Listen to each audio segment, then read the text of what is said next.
Hey guys, what's up? It is that time again to show records. And normally I have music playing in the background while I show records. Some people complain the music's too loud, but tough shit. Anyway, but I can't think of a CD or album I could put on without the copyright Nazis jumping on my ass. So for this video, I'm just going to go silent just to avoid that whole minor headache. There's certain CDs I throw on in the background and I don't get the red flag of the copyright Nazis, but I just didn't feel like thinking about what would be safe and what wouldn't, so I'm just gonna go on. Alright, so anyway, this is just a real cheap, quickie video.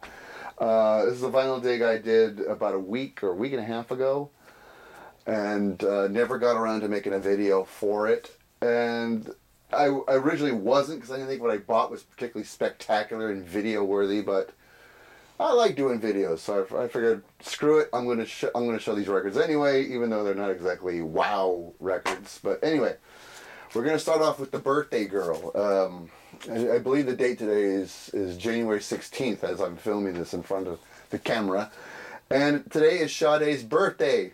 And a week and a half ago, I bought a Sade record, not knowing her birthday was upcoming. So I'm going to start off with the best of Sade, a 2-record vinyl set, and today is her birthday, or according to some people I have online, friends online, been posting some of her songs online saying it's her birthday, so I'll just assume they know what they're talking about.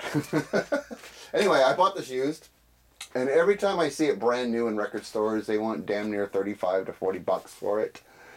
And I have her first 3 albums on vinyl, and a lot of those songs are covered in this set. So I kind of thought, why rebuy something you already have on vinyl?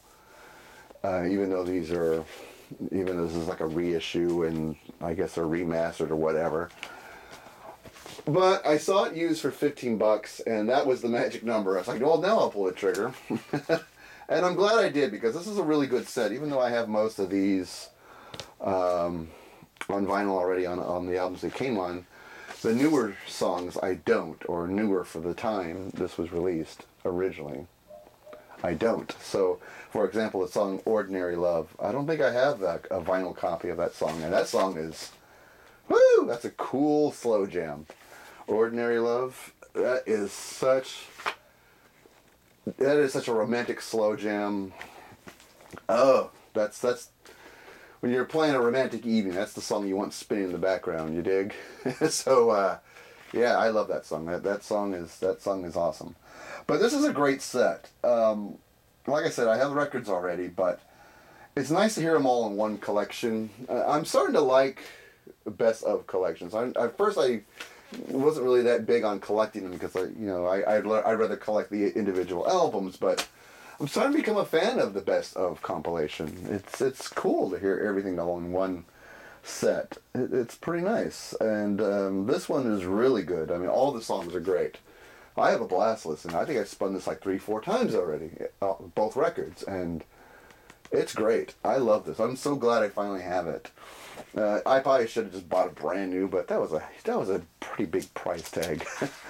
And there was other records I pursued, but I'm glad I finally brought this into the collection.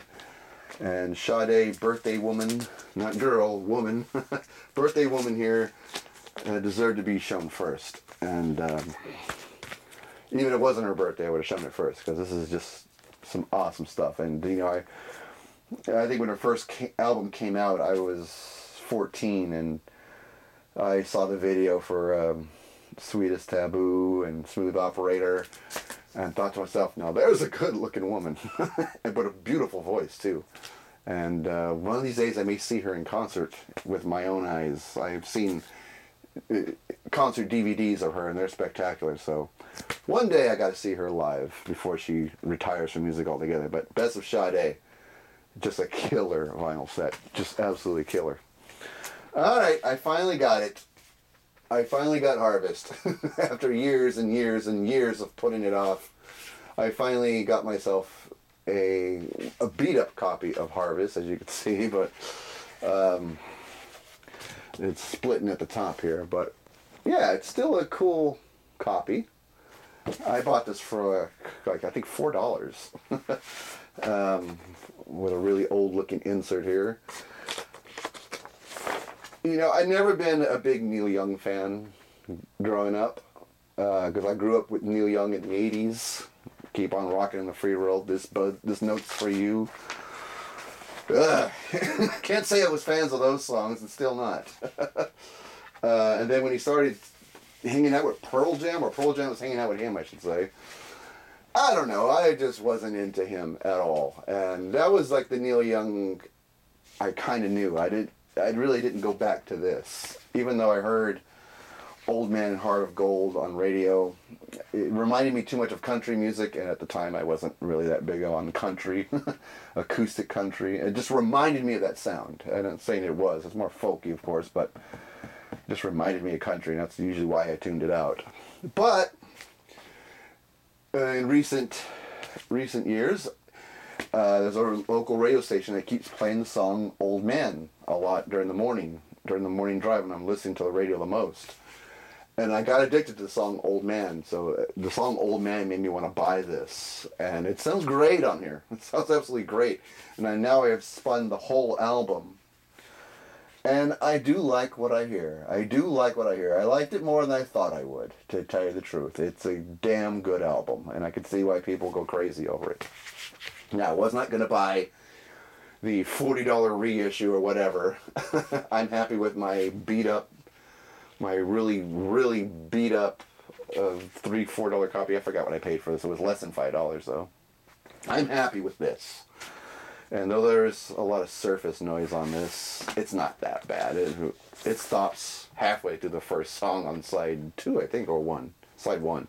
A lot of surface noise on the first song on side 1, about halfway through it, but then it finally stops and you don't hear it again. So, little things I gotta put up with. It is a good album. And I'm glad I finally got off my ass and bought it. It is a really good classic album. And I see why people in the VC go crazy over this album. It's deserved. Great piece of music. So glad I finally got over it and just bought it. Another band I finally just bought because I didn't realize how many songs from this band that I actually know and like. And so the Greatest Hits compilation comes to the rescue again for the Little River Band. Again, same radio station that plays Old Man plays a lot of their songs too. And when I'm doing my morning drive and I'm hearing yet another song like, I don't know, Reminiscing or Happy Anniversary. I'm thinking to myself, I know this is the Little River Band. I might as well just buy the vinyl. And then I flip over the backside here and start reading the individual songs. I knew about 6 songs or 7 songs on here and was big fans of them. So I thought, what the hell? And again, you can find this album really cheap, and I did. I think this was like $3. They did have a $2 copy, but the extra dollar produced a very clean vinyl. So what the hell? I splurged and went the extra buck and got the real clean vinyl. $2 copy had some nicks and scratches in it. $3, clean. So I really love this album.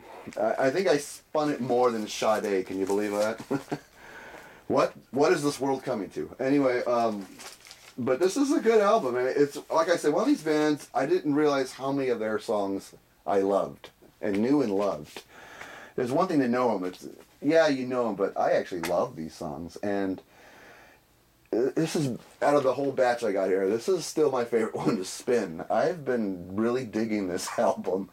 Little River Greatest Hits. And like I said, I'm becoming a big fan of the Greatest Hits compilation records because they've been coming to the rescue quite a bit in the last few digs. And really good. Once again, don't think I'm going to buy every Little River Band album out in the market because I have this. And this cures everything right here. So, real glad I got into this. Alright, let's look at some 12-inch singles. Like I said, it wasn't a really big dig. But I'm glad I did score this. This is the Bangles, If She Knew What She Wants. The extended mix. I should just buy the album that this is off of. In fact, there's a back with a nice photo of the whole group, and then there's the album that this song is from. I should just buy that album, because really the only thing stopping me is Walk Like an Egyptian. I cannot stand that song with a passion. I hated it when it was a brand new song. I know I hate it now. So there's no need to go and there's no need for me to relive that fucking hell. But it's vinyl. You can always just skip over the track and go to the next one. And I should just buy the album because I know I like it. Because I love this song. And the extended mix is really good. And on the B-side, we have an extended mix of Manic Monday and the song Angels Don't Fall in Love. Good. Very good. I mean, I always liked the Bangles. They're like the mamas and the papas of the 80s, you know what I mean? As far as how they craft their songs, it's just good. Really good. I saw the VH1 documentary of the band, how they got together, how they rose to fame, and then how they fucked it all up. And then came back together and reunited. They're a good band. I like them. They write catchy songs, good harmonies, and they can play. They can play. I mean, yeah, they're pretty faces, but they got talent and they can play. They can back it up. So I dig a lot. So really cool there. This was a cool find. This was only a couple bucks. I'm glad I found this. It's from Max Q. If you're not familiar who the hell Max Q is, this was Michael Hutchins' side project band outside of INXS back in the late 80s, I believe, or maybe early 90s. Sounds like it's from the late 80s. I remember the album coming out. This was the cover, but I can't remember the songs for the life of me. And when I spun this 12-inch single, it kind of it kind of rung a bell. Not really much, but this was Michael Hutchins' side project, and it sounds pretty cool. The song, the 12-inch single, is for the song "Way of the World." It's the 12-inch mix, and then the B-side we got the 7-inch mix, and 0 to 100 is also on here, and "Ghost of the Year" is also on the B-side, and it is on the Atlantic label. Cool song. Very cool song. Kind of a dance track, Way of the World. The 12-inch mix is pretty cool. I like it. I dig it. It's a good song. Now I have to look for the vinyl and buy the whole freaking album. I think I'll like it. I once did find the Max Q album in a shop. They wanted a crazy price because it was still sealed. And, like I said, at the time, I didn't remember. I remembered the band, but I just didn't remember any of the songs. And I don't remember what he was asking, but it was something ridiculous where you look at, the kind of price where you look at the price and go, are you serious? That record? That price? That record? It was one of those things. This was like a couple of dollars because it's only a 12-inch single. Glad I got it. I like the song. I dig it. I've only spun it one time, but I really liked what I heard. And Where the World's a cool tune. So, Max Q. Very cool find. Okay, this is a guilty pleasure, of course, but I'm kind of glad I have it. It's not great. I'm surprised I'm showing it. It's ABC, the 12-inch single for Be Near Me. Look at that cover. That says it all. And there's the back cover there. It's just a 12-inch single mix. The Munich mix, as it's called, for Be Near Me. This is an extended mix with a lot of crazy drum machine sounds and disco-type sounding beats. And there's an ecstasy mix of Be Near Me. Then they have a song called What's Your Destination, which is basically Be Near Me instrumental, which is my favorite on here, which is oddly enough. The 12-inch mix, this is in the late 80s where they were getting a little ridiculous with the 12-inch mix, and this one's pretty silly. But I love that song. I'm so glad I have it. My favorite is the instrumental, which is called What's Your Destination, which is Be Near Me instrumental, and that sounds great, and I can sing along to it, and I don't get lost. So anyway, we'll put this away now. All right, some 45s. I like this one. This was one of my favorites in the dig, and it's from the Motels special picture disc for Take the L Out of Lover, and It's Over. Look at that, nice. And in the back is band photos. Each member, of course, Martha Davis gets the big pick. But anyway, on the B side is the song Change My Mind, just kind of a bluesy number. Really, her vocals are really spectacular all on both songs, but she was such a good singer, Martha Davis. Well, still is. She still tours with Motels. I don't know if it's all original members. It's probably maybe a couple original members and some hired guns, but she still tours under the name The Motels. And one of these days I'll catch a show because I really like their music. And saw this. I don't remember what I paid for it, to tell you the truth. But it's a UK import. And I probably didn't pay much for it. I just, for life, you can't remember what I paid. But I'm really glad I have it because I love that song, Take the L Out of Lover. It's a great song. And this was my favorite album from The Motels. That's the album cover. It's a really good album, so real glad I scored that one. Been wanting to score this for a long time on a 45 and found one in nice condition. Glenn Frey, The Heat Is On from Beverly Hills Cop soundtrack. One of my favorite songs from Glenn Frey, even though some people would think it's 80s cheese. I love cheese, I'm sorry, so to me this is a good song. And well, it's just on the RCA Rainbow label, no big deal.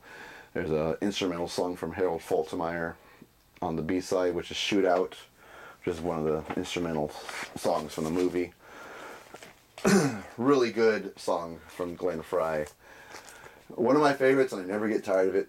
Listen to it on the radio, I always crank it, and love spinning this 45. Here's one from the Rolling Stones called Undercover of the Night. When I first got MTV, this was one of my favorite videos to watch. It's a strange video. The big gun shootout in the video between Keith Richards and Mick Jagger. It's a cool video. It's a silly video, but I like the song. I love the song. I always have. And I remember early days of MTV, when I first started watching MTV, that was one of my favorite videos to watch. Didn't get to see it much because they didn't play it very often, but when they did, I loved it. And on the B-side is the song All the Way Down, but it has this really cool custom label with that Rolling Stones little logo there, the tongue. I like it. I dig it, and I'm glad it's mine. And it's funny because when I revisit these songs, it's been a while since I heard it. I was like, I wonder if I'll still like it.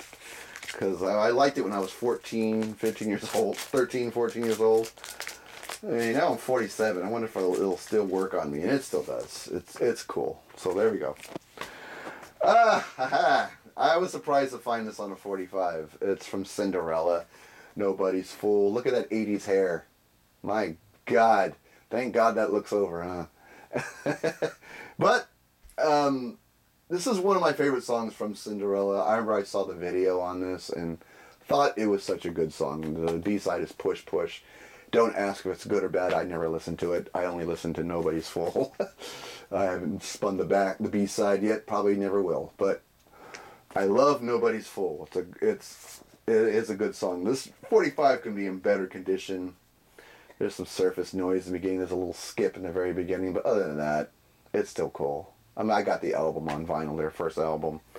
So if I really want to hear a non-skipping version, I guess I can just whip out the album. But nice to have and it's nice to find it with a picture sleeve. I've never seen the 45 of this, so I felt really lucky to find it with a picture sleeve. It could be in better condition, but oh well, these things are cool to find. I get excited when I find these things. I mean, probably some cheesy 80s hard rock to some people, but yeah, I got excited when I found it. This one too, from Steve Winwood, The Finer Things. Great song. And never seen the 45 of it before.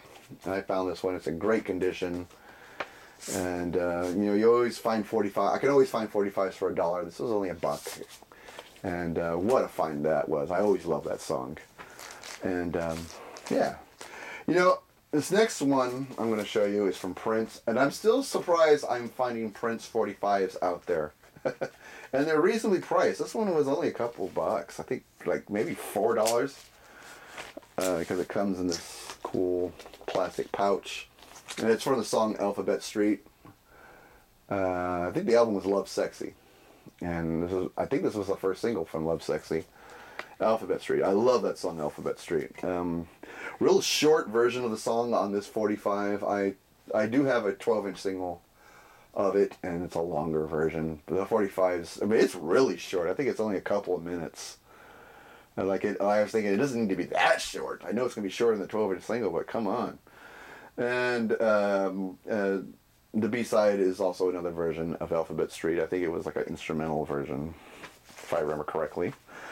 But like I said, reasonably priced. I think I paid just under $5 for it, and surprised I'm still finding these Prince 45s out there, even though he had passed away. So I figured people would just snatch all his vinyl up, the used vinyl from back in the day, and surprised that this one was there. So still finding the Prince vinyl, and the authentic ones too. So cool. All right, a couple from the Pet Shop Boys. I like the Pet Shop Boys, and these are the early singles. Really love it for the song Love Comes Quickly. Great song. Absolutely great song. I never see the 45, and on a picture sleeve, big score for me, because I think it's a great song. It's a cool song. Spun this a couple of times too since I've had it. Oh, it's just such a good thing. And the B-side is a song called That's My Impression. So I haven't listened to it yet because I keep spinning this one over and over. Love Comes Quickly. Whew. One of these days I'll spin the B-side, but I'm not big on B-sides. I know why I bought the 45 is because of the A-side. I'll spin it eventually. And the next one is It's a Sin, another great song. I think this was from their second album. I love the picture. I love the picture on this 45, picture sleeve. Great picture of the guys. And a cool song, man. Nothing exciting there. Very cool song, EMI, just like the last one. Back to the side, You Know Where You Went Wrong is the B-side song. So, nice. Very nice. I found some really good 45s from the Pet Shop Boys. I don't have a lot of their 45s. I think with these two altogether, 4. If I could find a 45 for the song Suburbia, I'll be really, really happy, because that's probably one of my favorite Pet Shop Boys songs is Suburbia. If I could find a 45 for that one, that'd be awesome. And the last one will end with Phil Collins, Don't Lose My Number. The only reason I bought this was I had bought this once before, and without checking the record inside, they put Sussudio 45 into the sleeve the last time I bought it. So bought it again just so I can have the right song in the right sleeve. So Don't Lose My Number is on here. So Don't Lose My Number, Phil Collins, on the Atlantic label. The B-side, as we said, Hello Goodbye. I've heard that song way too many times. Good song though, but great song. I love Don't Lose My Number. It's one of my favorite Phil Collins songs on No Jacket Required. All right, that's it. That is my little haul for this video. Hopefully soon I'll go on another dig and I'll have more records to show. Leave me some comments, because talking to you guys is a lot of fun. I love the exchange we have on here. One of my favorite parts about posting videos, getting to talk to everybody. All right. Hope everyone's doing well. See you in the next digs, folks. Later days.